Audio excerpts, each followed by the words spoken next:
व्यास जी अपने पुत्र शुकदेव को बताते हैं कि सच्चा ज्ञान केवल पुस्तकों से नहीं बल्कि आत्मबोध से प्राप्त होता है।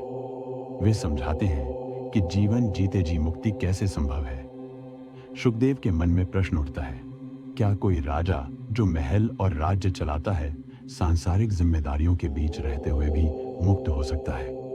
तब व्यास जी उन्हें प्रेरित करते हैं कि वे मिथिला जाकर राजा जनक से मिलें।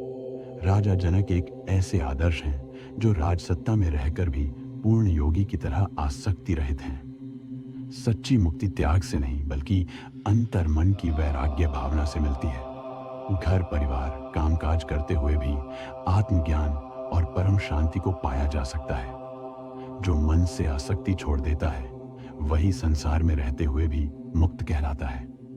देवी की महिमा भक्ति और ज्ञान का मार्ग दिखाती है और हर साधक को मुक्ति की ओर ले जाती है। शुकदेव को देवी, परमात्मा और जगत के महत्व, उपाय और सच्चे भक्त के गुण बताए जाते हैं। देवी बताती है कि उनकी शक्ति संकल्प करने वालों पर शीघ्र सिद्ध होती है। यदि कोई व्यक्ति ईमानदारी से श्रद्धा के साथ उनकी ओर पलटता है तो देवी की करुणा और संरक्षण तुरंत मिलता है। सिर्फ भक्ति या सिर्फ ज्ञान, बुद्धि जागरूकता पर्याप्त नहीं। दोनों यदि संतुलित हों तो जीवात्मा को वास्तविक मुक्ति मिलती है।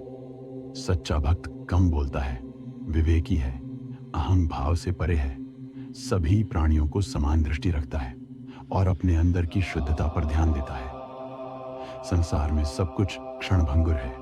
शरीर, नाम रूप, सुख दुख सभी समय के साथ बदलते हैं। इस सत्य को जानकर ही आत्म अविनाशी और अनात्म निराकार आत्मा से अलग महसूस करने वाला अहं का भेद स्पष्ट होता है। पूजा केवल बाह्य रीतियों तक सीमित नहीं होनी चाहिए। मन, वाणी और कर्म सभी में शुद्धता होनी चाहिए। ध्यान, जप, ध्यानार्थी समर्पण उन्हें विशेष प्रिय है। ऋषि व्यास अपने पुत्र शुकदेव को वह गूढ़ ज्ञान दे रहे थे जो मनुष्य को संसार में रहते हुए भी मुक्ति की ओर ले जाता है। शुकदेव ने आदर से पूछा, पिताश्री, आपने कहा था कि मिथिला के राजा जनक राजपाट संभालते हुए भी जीवन मुक्त हैं, पर बताइए ऐसा कैसे संभव है? राजमहल में रहकर कोई मोक्ष कैसे पा सकता है? व्यास मुस्कुराए और बोले, बेटा, जनक का जीवन स्वयं इस रहस्य का उत्तर है। वे सत्ता और वैभव के बीच रहते हुए भी भीतर से पूर्णतः विरक्त हैं। तुम्हें उनके पास जाना चाहिए। उनसे मिलकर ही तुम समझ पाओगे कि मुक्ति का रास्ता केवल वनगमन या तपस्या में नहीं बल्कि मन की आसक्ति त्यागने में है। पिता की आज्ञा पाकर शुकदेव मिथिला की ओर निकल पड़े। यात्रा के दौरान उनके मन में कई प्रश्न उठते रहे। क्या सचमुच वैराग्य मन की अवस्था है? क्या कर्म करते हुए भी आत्मा मुक्त रह सकती है? आखिरकार वे मिथिला पहुंचे। राजा जनक ने बड़े आदर से उनका स्वागत किया। जनक ने कहा, पुत्र, मुक्ति पाने के लिए संसार से भागना नहीं पड़ता। यह तो मन की जंजीरों को तोड़ने का मार्ग है। जो व्यक्ति अपने भीतर के लोभ, क्रोध और मोह को त्याग देता है वही सच्चा मुक्त है। चाहे वह राजमहल में हो या वन में, उसके लिए हर जगह एक समान है। वे आगे बोले, कर्म करना तुम्हारा धर्म है। परिवार, राज्य, समाज सबकी जिम्मेदारियां निभाओ, पर मन को ईश्वर में स्थिर रखो। यही जीवन मुक्ति है, यही देवी की कृपा है। शुकदेव ने उस क्षण समझ लिया कि सच्चा वैराग्य बाहर का नहीं, अंदर का त्याग है। त्याग का अर्थ भागना नहीं बल्कि मन की आसक्ति को छोड़ना है। जो भीतर से मुक्त है वही सच्चा जीवन मुक्त कहलाता है। जब शुकदेव ने अपने पिता व्यास से कहा, पिता, मुझे और अधिक जानना है, जीवन में असली ज्ञान क्या है? आत्मा और आत्म स्वरूप के बीच का फासला कैसा है? व्यास ने गहरी सांस ली और बोले, बेटा, संसार की माया अत्यंत मधुर होती है। मन को मोह में बांध लेती है, लेकिन उसी मन को अगर तुम आत्मज्ञान की दृष्टि से देखो तो सब कुछ क्षणभंगुर लगेगा। शुकदेव ने उत्सुकता से पूछा, किन मार्गों से वह माया दूर हो सकती है? व्यास मुस्कुराते हुए कहने लगे, भक्ति से, ध्यान से, सच्चा ज्ञान पाने की इच्छा से।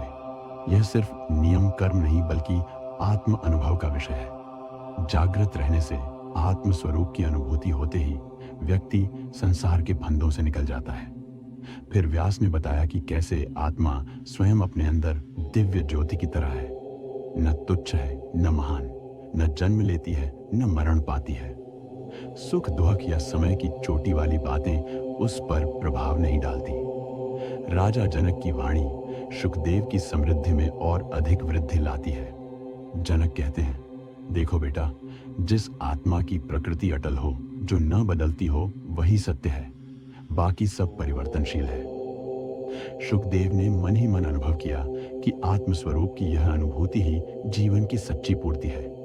राजा जनक ने सुखदेव से कहा, आत्मा न जन्म लेती है न मरती है, वह न कभी घटती है न बढ़ती है।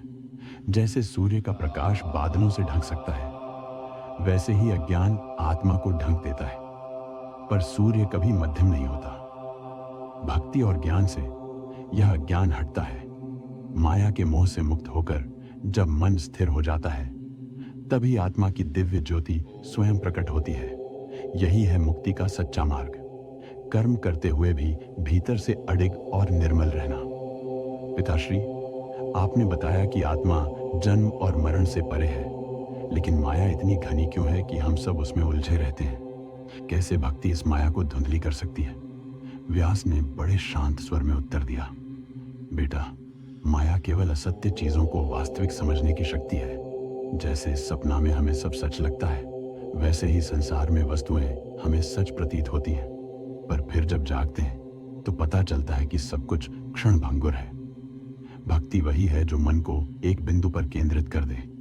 जब आत्मा पूरी तरह देवी की ओर झुकती है, ईर्ष्या, द्वेष, अहंकार स्वीकार नहीं होते।